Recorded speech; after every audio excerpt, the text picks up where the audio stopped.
इस बार चीजें out of the box जाने वाली है। देखो, पुष्पा 1 में हमने जो कुछ भी देखा था, इंडिया के अंदर की स्मगलिंग, यहाँ के सिंडिकेट, उनके तौर तरीके, इनके प्रॉब्लम्स, ये सब कुछ एक छोटे स्केल में दिखाया गया था। जबकि इस बार पुष्पा 2 में ये बाउंड्री पार जाने वाली है। सब कुछ एक इंटरनेशनल लेवल पे सेट होगा, एक ग्लोबल केओस जो पुष्पा के ऑरा को और डीपली डिफाइन करेगा।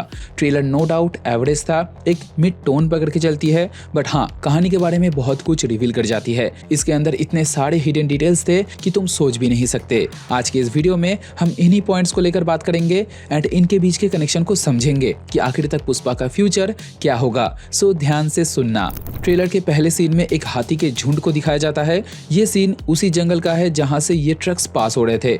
अब हो सकता है इस हाथी के झुंड के सामने ये ट्रक्स अचानक से आ गए हों, क्योंकि अगर नोटिस करोगे तो ये सारे हाथी थोड़े डरे हुए थे एंड इनके ऊपर जो लाइट आके गिर रही थी वो किसी 4 व्हीलर या किसी ट्रक की हेडलाइट होगी। अब जिस रास्ते से ये ट्रक्स लाल चंदन की स्मगलिंग कर रहे थे, ये कोई ऑफिशियल रूट नहीं था। ये वही नदी वाला रूट होगा जिसे अगले ही सीन में इस मैप के अंदर दिखाया जाता है। इस सीन में तुम अगर पुष्पा के हाथ को नोटिस करोगे तो तुम्हें पता चलेगा कि वो मैप में बनी सड़कों के बजाय नदी के रास्ते को फॉलो कर रहा था एंड उसके दूसरे हाथ में कोई फोन होगा जिससे वो किसी को डायरेक्शन दे रहा होगा। एंड इस टेबल पे जितने भी सामान पड़े हुए थे, ये मिनिएचर ट्रक, ये बोल, ये एस्ट्रे, ये सारे लाल चंदन की लकड़ी से बनाए गए हैं।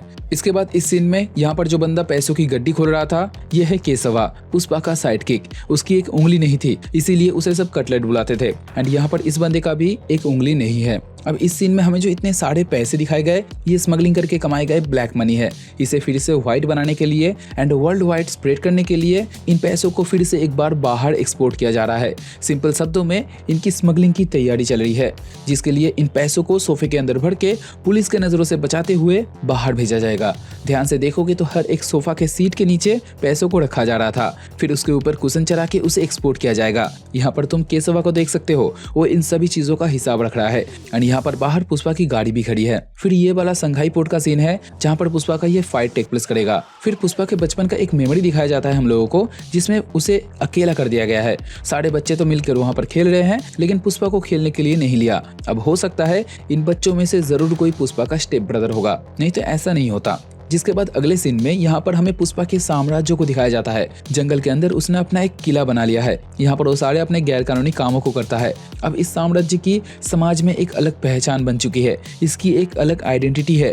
इनके फ्लैग्स में पुष्पा के नाम के साथ जुड़ा फ्लावर एंड फायर, ये दोनों चीजें देखने मिलेंगी। एंड ये 2 कुल्हाड़ी का क्रॉस बना हुआ साइन, ये भी पुष्पा का साइन बन चुका है। पुष्पा खुद लोगों के बीच एक ब्रांड बन चुका है। शहरों में उसके नाम का पोस्टर लगे हैं, लोगों ने उसके फोटो के साथ अपने दुकान का ऐड दिया है, हर तरफ उसी के चर्चे। फिर इस प्लेग्राउंड वाले सीन में जहां पर चारों तरफ एमपी नायडू का पोस्टर लगा हुआ है, बड़े बड़े होर्डिंग लगे हुए हैं, वहां पर उस ग्राउंड में तुम्हें 2 हेलीकॉप्टर देखने मिलेंगे। एक लैंड हो चुका है ऑलरेडी और एक लैंड हो रहा है। इनमें से जो लाल कलर का हेलीकॉप्टर है वो पुष्पा की खुद की पर्सनल राइड है, क्योंकि इसमें वही सेम फ्लावर एंड फायर वाला लोगो तुम देख पाओगे। एंड इस ब्लैक वाले से तो सबको पता है कि एमपी नायडू साहब आने वाले हैं, जो हो सकता है किसी इलेक्शन के कारण यहाँ पर आ रहे हो, क्योंकि चारों तरफ का जो डेकोरेशन है, उसके साथ लोगों का भीड़, प्रचार, ये सब कुछ एक बड़े इलेक्शन की तरफ पॉइंट आउट कर रहा है। हो सकता है पुष्पा खुद इस बार इलेक्शन में खड़ा हुआ हो। इसके बाद इस सीन में तुम ऑलरेडी इन लोगों के पीछे पुष्पा को देख सकते हो। पुष्पा एंड केसवा दोनों खड़े हैं हाथ जोड़ के। हो सकता है भगवान को प्रणाम कर रहे हो, या फिर ये भी हो सकता है कि यहाँ पर ये लोग किसी बड़े डील के लिए आए हों। इसके बाद सिंडिकेट में जितने भी मेंबर्स थे, कुछ उसमें से पुष्पा के खिलाफ भी थे। जैसे कि इस बंदे को हमने पार्ट 1 में भी देखा था, जहाँ इसने मंगल सिन्हू के बिहाफ में बात किया था, और आज देखो ये पुष्पा के साथ बैठा हुआ है। हो सकता है पीठ में खंजर मारने वाला हो, लेकिन हाँ, पुष्पा के राज में सब कोई उसके अंडर आ गए। अब इस फाइट सीन में जो बैड गाइज थे वो किसी अंडरवर्ल्ड गैंग के मेंबर्स होंगे, जिन्हें पुष्पा के काम में उंगली करने के लिए भेजे गए हो। तभी यहाँ पर ये फाइट टेक प्लेस करेगी। जिसके बाद यहाँ पर श्रीवल्ली के कैरेक्टर को इंट्रोड्यूस किया जाता है, बट पुष्पा एंड श्रीवल्ली के इन मूवमेंट्स को देखकर ऐसा लगा कि इस पार्ट में श्रीवल्ली माँ बनने वाली है, मतलब वो प्रेग्नेंट हो जाएगी, जिसके लिए पुष्पा के कैरेक्टर में हमें कुछ चेंजेस देखने मिलेंगे। अब इसके बाद इस सीन में जहां पुष्पा को कुछ लोग मिलके मार रहे थे, यहाँ पर तुम अगर नोटिस करोगे तो साइड में एक बंदा खड़ा हुआ है। ये बंदा, ये कोई मामूली इंसान नहीं, ये कोई स्पेशल कैरेक्टर होने वाला है। इस कैरेक्टर को प्ले कर रहे हैं एक्टर तारक पोनप्पा। ये वही सेम एक्टर है जिन्होंने केजीएफ में दया का रोल निभाया था, तो इनका काम तो कुछ अलग ही भारी लेवल का होगा। एंड यहाँ पर इनका एक और सीन भी है, ये वाला। यहाँ पर क्लियरली ये कोई साइको से कम नहीं लग रहा है। लेकिन इस वाले फाइट सीन में हो सकता है पुष्पा किसी को बचाने आया था, क्योंकि आगे जाकर इसी सीन में हम एक फीमेल कैरेक्टर को पुष्पा के पीछे देख सकते हैं, जिसे हो सकता है पुष्पा बाद में रेस्क्यू करेगा।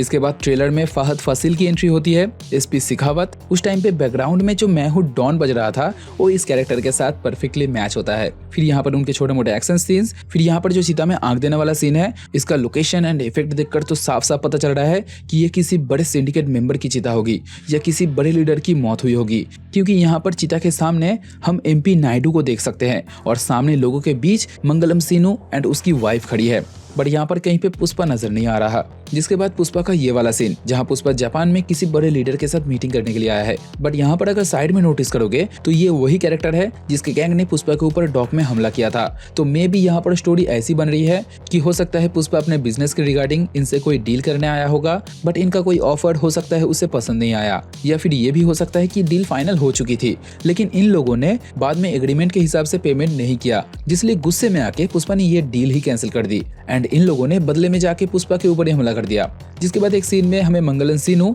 एंड एसपी शेखावत को एक साथ दिखाया जाता है। वो लोग काइंड ऑफ अभी दोस्त बन चुके हैं, मतलब दुश्मन का दुश्मन तो दोस्त हुआ हमारा, मतलब मिलके पुष्पा खिलेंगे।